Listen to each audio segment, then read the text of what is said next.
ఇకపోతే ఇందులో బలైంది అనుకుంటే ఒక పేరు బయటకు వచ్చింది, శాంతి అనే ఆవిడ. ఈవిడేంటి ఎండోమెంట్ డిపార్ట్మెంట్లో పనిచేస్తుంది, మంచి అధికారిని, అండ్ ఇప్పుడు సస్పెండ్ చేశారులే. అంటే వాళ్ళకున్న అనుమానాలకి రీజన్ ఏంటంటే ఈ శాంతి అనే ఆవిడ వచ్చిన కొత్తలో, అంటే ఫస్ట్ 2013లో మదన్తో పెళ్ళయింది, 16లో విడిపోయారు కవలలు పుట్టిన తర్వాత. 2019లో ఆయన విదేశాలకు వెళ్ళిపోతే 2021లో ఈమె సుభాష్ అనే ఆయన్ని పెళ్లి చేసుకుంది.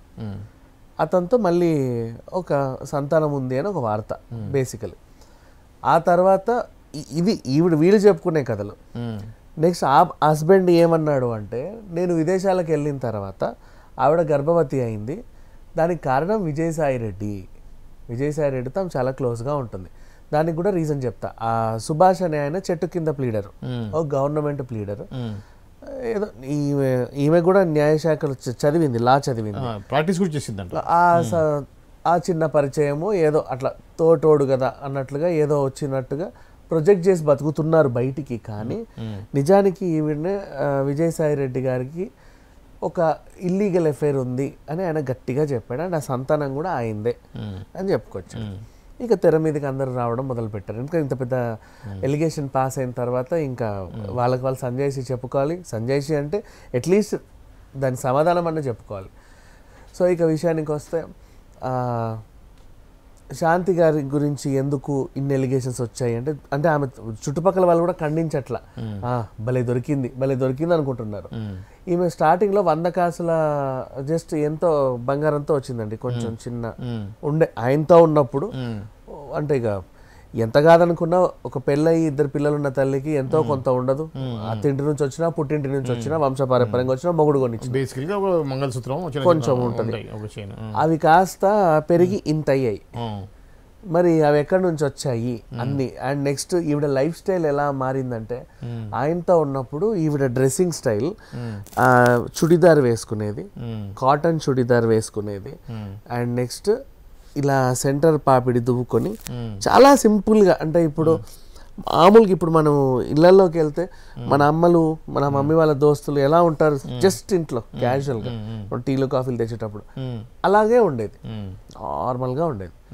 చిన్న చెవిదుద్దులతో ఒక ఉండి లేని చైన్ ఏదో ఆవిడకున్న ఆ మాత్రంతో అలా ఉండేది. సర్వీస్ ఆటోలలో ఇప్పుడు అధికారిని కాబట్టి వీళ్ళు కారు పెడితే కారులో వచ్చేది, ఎటైనా బయటికి పోవాలంటే ఆటోలలో అట్లా వీటిలో పోయే ఒక సాధారణ గృహిణి సింపుల్గా. అండ్ మొగుడితో సపరేట్ అయిపోయినటువంటి ఒక సింగిల్ మదర్, సాధారణ సింగిల్ మదర్. ఇక్కడ కట్ చేస్తే ఈవిడ ఫోటోలు బయటకు వస్తుంటే చూస్తున్నాము, హెలికాప్టర్లలో దిగడం. నేను ఆటోకి హెలికాప్టర్కి ఎంత వ్యత్యాసం ఉందో చూడండి. అంటే కనీసం ఏదో లగ్జరీ కార్లో దిగిందని చెప్పి నేను అనుకోవచ్చు, హెలికాప్టర్లే. అండ్ ఆ తర్వాత డ్రెస్సింగ్ స్టైల్ ఎలా అవుతుందో, gowns, complete gowns, sunglasses. అంటే ఇంచుమించు చెప్పాలి అంటే ఒక ఇప్పుడు హీరోయిన్ సెలబ్రిటీ అదే మనకి ఇప్పుడు కొంతకాలం హీరోయిన్గా బతికి అయిపోయిన తర్వాత ఇప్పుడు కనిపిస్తూ ఉంటారే ఏజ్డ్ హీరోయిన్స్, సేమ్ అలాగే ఉంది కట్అవుట్. అండ్ రంగు తేలింది అన్ని విధాలు, అంటే స్కిన్ ట్రీట్మెంట్స్ చేయించుకుంది. ఇప్పుడు రెగ్యులర్గా స్పా సెలూన్స్కి వెళ్ళే వాళ్ళు ఎలా ఉంటారు అంటే హీరోయిన్స్ కానీ సెలబ్రిటీస్ కానీ, ఆ టైప్ ఆఫ్ గెటప్. సరే ఇప్పుడు దీన్ని కూడా ఇంకోలాగా అంటారు, ఏ ఆడపిల్ల అంటే ఆ మాత్రం తయారవకూడదా, ఆమె ఎలా ఉండాలో కూడా నువ్వే చెప్తావా అని అంటారు. మనం చెప్పింది కాదు, వాళ్ళ స్టాఫ్ వాళ్ళు మాట్లాడుకునే విషయాలు ఇవి. రెండింటికి వ్యత్యాసం చూపిస్తా. ఇలా ఉండే ఆవిడ ఇలా అయ్యిందండి, దీనికి కారణం విజయసాయిరెడ్డి అండి అంటున్నారు. సరే విజయసాయిరెడ్డి కాదు, నువ్వే అలా అయ్యావు అనుకుందాం. ఎండోమెంట్ డిపార్ట్మెంట్లో అక్రమాలు చేసావా, లేకపోతే ఏమైనా అవినీతి చేసావా, ఏమైనా దేవుడి దగ్గర ఏమన్నా దొబ్బేసావా? ఆమె జీతం 53,000 రూపాయలు, వెహికల్ అలవెన్స్ 35,000 ఏమో ఇస్తారట. లకారం అండి, 1 lakh అనుకోండి, అటు ఇటు లకారం. సో వీళ్ళు అనేది నీకే మరి ఇంత డెవలప్మెంట్ ఎలా అయ్యావు? పోనీ ఇన్స్టాల్మెంట్లో కొనడానికి బంగారాన్ని ఇన్స్టాల్మెంట్లో ఒకటి ఇవ్వడం, అది ఖచ్చితంగా. శాంతి అని ఆవిడ నిన్న ప్రెస్ మీట్ పెట్టినప్పుడు కానీ ఆమె ఇచ్చినటువంటి దాంట్లో తేడా అర్థమైపోతూ ఉంది. ఆమె ఏముంటుంది, డైవర్స్ అయిపోయింది, మా యొక్క కుల కట్టుబాట్ల ప్రకారం మేము రాసుకున్నాము, డైవర్స్ అయిపోయింది అంటుంది. కానీ ఇప్పుడు జరిగింది ఏంటి, ఆ ఫస్ట్ హస్బెండ్ నేను ఈమెతో సంసారం చేస్తూ ఉన్న టైంలోనే నేను విదేశాలకు వెళ్ళి వచ్చాను, వచ్చిన తర్వాత 1 month 1 week తను ప్రెగ్నెంట్ అని తెలిసింది. ఏ విధంగా చూసుకున్నా కూడా నేను 1 వీక్లో 3 months ప్రెగ్నెన్సీ ఎలా వస్తుంది అనే దాని మీద నాకు అనుమానం వచ్చింది. అప్పటి నుంచి అనుమానం పడుతూనే ఉన్నానని చెప్పేసి ఆయన క్లియర్గా రాశాడు. అతను ఏదో సాదాసీదా మనిషి, అతను ప్రొఫెసర్, అఫ్ కోర్స్ చదువుకున్న వ్యక్తి. అంటే ఏదో ఉద్యోగాల కోసం కువైట్ వెళ్ళి భార్యలు ఇక్కడ వదిలేసి 30,000 40,000కి వెళ్ళి వచ్చేవాళ్ళు కాదు ఆయన. తను మంచి వెల్ ఎడ్యుకేటెడ్, మంచి ప్రొఫెసర్, అన్ని తెలిసిన ఆయనే. ఇట్లా వెళ్ళొచ్చేసరికి ఇవిడ ప్రెగ్నెన్సీ. నిజానికి వాళ్ళు కుల కట్టుబాటు ప్రకారం డివోర్స్ గిరిజన సాంప్రదాయ ప్రకారం వేరే ఉండాలి కదా. అవును, అతని లైఫ్ ఇతని లైఫ్ వేరే ఉండాలి కదా. మళ్ళీ ఇక్కడ రావటం ఏంటి, ఈమె ప్రెగ్నెంట్ అని రావటం ఏంటి, తెలిసి ఆయన హట్ అవ్వటం ఏంటి. నా ఎక్స్ వైఫ్ అన్నట్టుగా ఉండేవాడు కదా, వైఫ్ అనే ఫీలింగ్ ఉంది కాబట్టి ఆయన నా వైఫ్కి ఇలా నా వైఫ్ నాతో ఇట్లా ఉంది అనే విషయాన్ని ఆయన అధికారుల దృష్టికి తీసుకొచ్చాడు. ఈవిడ దాన్ని చెప్పే విధానం ఏంటంటే, ఆయన నీ గురించి నాకు అంతా తెలుసు, నీవన్నీ నేను బయట పెడతా, బయట పెడితేనేమో నువ్వు ఆ పెద్ద ఆయన అందరు వస్తారు, చాలా జాగ్రత్త, బ్లాక్మెయిల్. 30 కోట్లు అడిగాడు అని, నాకు ఇంత ఇవ్వు. ఇప్పుడు చూసారు ఎట్లుందో. విజయసాయిరెడ్డి అనే వ్యక్తి ఈమె ద్వారా బాబుని కన్నాడు, కానీ నీకెందుకమ్మా, నేనంతా నేను చూసుకుంటా, 30 కోట్లు ఆ బాబు మీద నేను ఫిక్స్డ్ డిపాజిట్ చేస్తానని చెప్పాడు అనేది ఆ హస్బెండ్ చెప్పేది. ఈమె చెప్పేది ఏంటంటే, నాకు 30 కోట్లు ఇస్తే నేను చేయనని చెప్పి నన్ను బ్లాక్మెయిల్ చేశాడని తను చెప్తుంది. సో ఇప్పుడు నెక్స్ట్, ఇప్పుడు ఆ స్థాయి మహిళని ఎవరైనా బ్లాక్మెయిల్ చేస్తే 10 లక్షలు అడుగుతారు, లేదా 15 లక్షలు అడుగుతారు, లేదా నువ్వు మంచి అధికారిని కదా, ఏం చేస్తావో నాకు తెలియదు, నువ్వు లంచం తీసుకుంటావో లేకపోతే దేవుడి నగలు దొబ్బేస్తావో నాకు తెలియదు, నాకు ₹1,00,00,000 కావాలంటాడు. కానీ 30 కోట్లు ఎందుకు అడుగుతారు? తను ఒప్పుకుంది, ఈమె కూడా ఒప్పుకుంది, ఇంత పర్టికులర్ అమౌంట్ అడిగాడని. ఆ వేటేజ్ వీడిని అడగడానికి కూడా సరిపోవట్లేదు కదా ఈ క్యారెక్టర్. అంత ఇప్పుడు 30 కోట్లు అడగాలి అంటే ఎంత పెద్ద వాళ్ళని అడగాలి. బేసికలీ నేను బయట పెడతా, లేదంటే 30 కోట్లు ఇవ్వు అంటే చాలా పెద్ద పెద్ద వ్యక్తులను అడగాలి.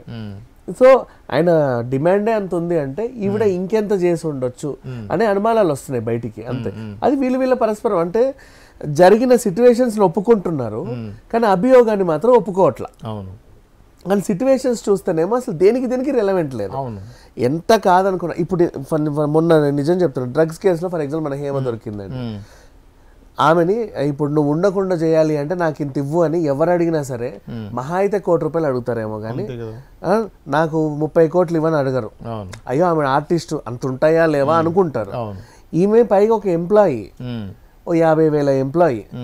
మిగతా మీరు చెప్పిన 35 అవన్నీ కూడా చేతికి ఇచ్చేవి కాదు, ఆమెకి ఇచ్చిన ఫెసిలిటీస్, వాటి వాల్యుయేషన్ మనకు అంతా అని తెలిసింది.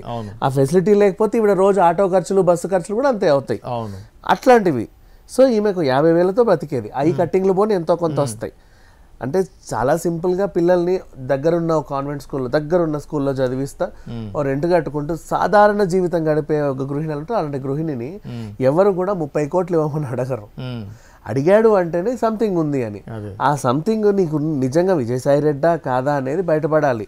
రెండోది, నువ్వు సుభాష్ అని అంటున్నావు, ఆ సుభాష్ తో నువ్వు ఉన్నా కూడా అంత వాల్యుయేషన్, సుభాష్ నేను హెలికాప్టర్లో తిప్పట్ల, రోల్స్ రాయిస్ కేరళలో తిప్పట్ల, 80 లక్షల ఖరీదు హ్యాండ్ బ్యాగ్, 50 లక్షల ఖరీదు వాచ్, కనీసం 25-40 లక్షల సన్ గ్లాసెస్ వేసుకొని నువ్వు తిరుగుతున్నావు. సో ఆ సుభాష్ స్తోమత అది కాదు. అది తగ్గితే నువ్వు ఇంకెవరన్నా పెద్ద బిగ్ షాట్ తో ఉండాలి, లేదా నువ్వైనా అక్రమాలు చేసి సంపాదించా సరే, ఎవరితోనూ లేవు, నువ్వు నిప్పు, ఎవరితోనూ లేవు, నువ్వైనా సరే సంపాదించాలి, అక్రమ సంపాదన బొల్ల కింద చేయబెట్టానే సంపాదించాలి, లేదా నీకేదన్నా గుడినప్ప చెప్తే ఆ ఖజానా దోచుండాలి. అంతకు మించి ఎక్కడి నుంచి విజ్ఞానం. ఇప్పుడు ఒకటి, ఇప్పుడు ముఖ్యంగా మహిళల విషయంలో అలా కాకుండా షెడ్యూల్డ్ ట్రైబ్, ఎరుకల కులానికి చెందినటువంటి మహిళ, సో నేను తక్కువ కులానికి చెందినటువంటి మహిళని, ఒక మహిళని కాబట్టి నన్ను ఇట్లా చేస్తున్నారు మీరు అనేది తను చెప్పేది. అంటే ఇప్పుడు ఎస్టీ మహిళలు ఈ విధంగా మంచి బట్టలు వేసుకోకూడదా, మంచి బాగా ఉండకూడదా, నేను ఆఫీసర్ని, నేను అసిస్టెంట్ కమిషనర్ ఆఫ్ ఎండోమెంట్స్ అయినటువంటి నేను ఆ మాత్రం మెయింటైన్ చేయకూడదా, నన్ను ఎందుకు ఇట్లా టార్గెట్ చేస్తున్నారు మీడియాల మీద, నన్ను రేపు నేను సూసైడ్ చేసుకుంటే దానికి కారణం మొదటి భర్త అంటూ కొన్ని మీడియా సంస్థలే నన్ను ఇట్లా చేస్తున్నాయి అనేది ఆమె చెప్తా ఉంది. దీన్ని ఏ విధంగా చూడాలి? దానికి కూడా ఒక చిన్న ఎగ్జాంపుల్ చెప్పుకుందాం. ఒక ఇంటర్వ్యూలో 25 లక్షల వాచ్ పెట్టుకుంటేనే కవిత గారిని, ఆమె సీఎం కూతురు,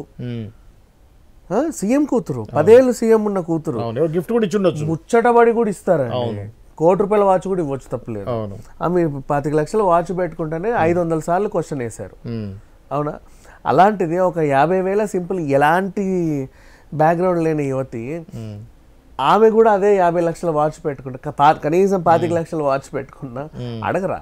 అవును అవును అంతే. అప్పుడు కదా నేను మాత్రం మెయింటైన్ చేయ. ఆ రోజు కవిత గారు కూడా కొన్నామండి, కొనకూడదా అనింది.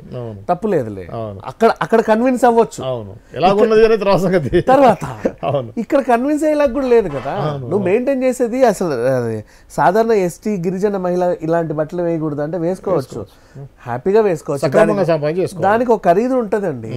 నువ్వు ఎంత సక్రమంగా, నువ్వు అక్రమంగా సంపాదించినా కూడా ఎస్టీ మహిళని ఒక ఖరీదు బస్సులు కనీసం ఒక 10,000 గౌన్ వేసుకున్నా పర్వాలా.